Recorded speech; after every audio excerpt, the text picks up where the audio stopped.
अध्यक्ष महोदय, बहुत है। सबसे पहले तो मैं आपको धन्यवाद दूंगा कि आपने आज वक्फ संशोधन विधेयक 2025 पर जो आपने मुझे क्या बोलने का अवसर दिया। बेनीवाल जी, अध्यक्ष जी, मेरे से पूर्व हमने गृह मंत्री जी को भी सुना, पूरे देश के विद्वान इस साइड से भी बोले, इधर से भी हमारे बोले, जमकर बहस हुई। लेकिन आवश्यकता तो आज है बेरोजगारी पे चर्चा की। देखिए, मैं आपको बता रहा हूँ, वो भी आपके लिए जरूरी होगा। अग्निवीर पे चर्चा नहीं करना चाहते ना आप? समाप्त तो करना। हमारे तो गृह मंत्री जी बैठते हैं, आप बैठते हो तो हम तो आधी बात तो बोल ही नहीं पाते साहब। आप बोलो तो छोटी पार्टियों को जाओ बाहर चले जाते हैं। कम से कम 5 मिनट आज समय दे, सुबह से बैठे, कोरम हम ही पूरा करते हैं। ये सारे सिंगल पार्टी के अध्यक्ष जी, मेरा निवेदन था कि सारी चर्चा हुई और निश्चित रूप से मुसलमानों के अंदर एक मैसेज है देश के अंदर कि वक्फ का जो बिल आ रहा है वो मुसलमानों के खिलाफ है। मैं आपको याद दिलाऊं अध्यक्ष महोदय कि मुस्लिम क्रांतिकारियों ने भी आज़ादी के आंदोलन का अपना योगदान दिया, जिसमें मौलाना अब्दुल कलाम आजाद, अशफाक उल्लाह खान, मौलाना मोहम्मद अली जोर और मौलाना हसरत मोहनी जैसे नाम शामिल है। ये सरकार जब इस प्रकार के विधेयक लेकर आए तो उनका योगदान नहीं भुलाए और ऐसा मैसेज देश के अंदर नहीं जाए, ये मेरी मांग है।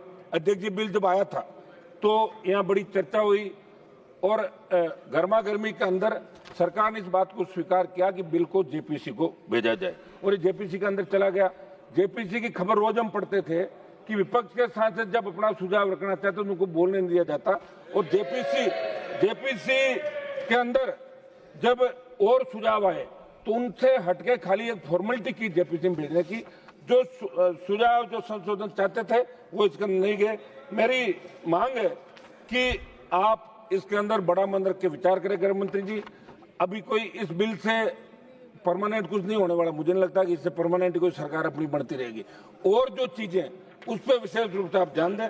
मैं आपका एक मिनट निवेदन करूंगा साहब, ये इसमें संशोधन आपने किया, पिछले कुछ वर्षों में वक्फ बोर्ड की संपत्तियों को लेकर विभिन्न प्रकार के जो आरोप लगाए गए, लेकिन क्या समाधान उन्हीं आरोपों के खिलाफ है या कोई राजनीतिक एजेंडा है? अध्यक्ष महोदय, संसदीय कार्य मंत्री जी को मैं ये भी पूछना चाहूंगा कि बिल धार्मिक स्वतंत्रता में दखल तो नहीं देगा, फिर देश का आम मुस्लिम इसका विरोध क्यों कर रहा है? ये आम जो विरोध कर रहा है, मेरे ही इलाके से मैं बता दूं आपको, जिस संसदीय क्षेत्र से मैं आता हूं, मकराना, लाडनू, नागौर, डीडवाना, वहां के लोग कह रहे हैं कि साहब इतना बड़ा हल्ला हो रहा है, आप वहां क्या करें पार्लियामेंट के अंदर? ये तो अच्छा हुआ आज आपने हमें बुलवा दिया, अगर नहीं बोलते तो बाहर जाके ये कहना पड़ता कि आप अंदर क्या सो रहे थे, क्या करते, बोले तो नहीं, और हम हमारी बात आप तक ही रख सकते हैं और छोटी पार्टियों को आप संरक्षण देते हैं। इसलिए आज आपको बहुत बहुत धन्यवाद अध्यक्ष जी कि आज आपने हमें बोलने का अवसर दिया। अध्यक्ष जी है बोलने दो ना मुझे। गिरिराज सिंह जी, आप अपना काम कर रहे हो, मैं मेरा कर रहा हूँ। आप उधर से बोलो, मुझे भी तो बोलने दो साहब। अब की बार तो हम चुन के कैसा है आप जानते हो सारी बातें। सदन में जब मुस्लिम समाज की बात चले तो सदन माध्यम से ये भी अवगत करा दें कि इस वक्फ विधेयक से आर्थिक, धार्मिक और सामाजिक असमानताओं का सामना जो करना पड़ रहा है, सरकार की नीतियों में बदलाव है, लेकिन मुसलमानों की शिक्षा और रोजगार में स्थिति में कोई व्यापक सुधार 70 साल में नहीं हुआ। ठीक है, ये लोग भी भाषण दे रहे थे, लेकिन मुसलमानों का जो सुधार आर्थिक, सामाजिक, धार्मिक रूप से नहीं हुआ, तो इसमें कहीं न कहीं दोष इन लोगों का भी है। हाँ, हम बिल के इसके आपके विधेयक के खिलाफ है, लेकिन कांग्रेस पार्टी भी कहीं न कहीं अगर ये विचार करती तो निश्चित रूप से बहुत बड़ा और फायदा हो सकता था नौकरियों में और सब बातों में। अध्यक्ष महोदय, हमारी जो वक्फ की संपत्तियां, सुनिए एक बार, सुनो साहब, वक्फ की संपत्तियां हैं, अब हम तो खुद बोल रहे, सुनो मेरी बात, आप लोग हमारे छोटे दलों का ध्यान रखते हो क्या कि भाई मैं बोलना, खुद बोल के ताली बजा के चले जाए तो बैठे थे पीछे सारे सिंगल मेंबर पार्टी, हमारे दम पे लड़ते हैं, दम पे ही बोल रहे हैं सारा। वक्फ संपत्तियों की सरकारी संपत्ति घोषित करने की साजिश। अध्यक्ष जी, मैं ये पूछना चाहता हूँ कि ये जो बिल है, इससे कहीं ये तो नहीं कि सारी जो वक्फ की संपत्तियां हैं इसमें आप अपने नॉमिनेट करके और कलेक्टर को पावर देकर सरकारी संपत्तियां तो घोषित नहीं करें?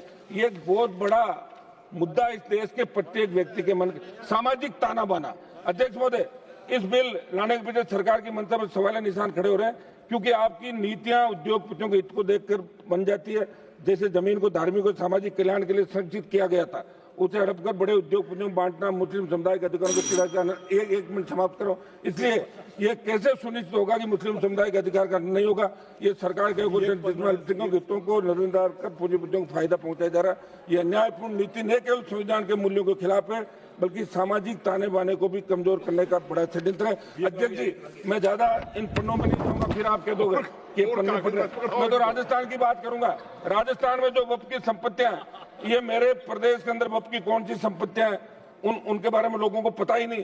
और राजस्थान प्रदेश की वक्फ की कौन कौन सी संपत्तियां जो सरकार की तरफ जा सकती है, राजस्थान का मुसलमान भी देखना चाहता है कि हमारे हितों पे कुठाराघात हो रहा है। देखिए, राजस्थान से 11 MP चुन का है।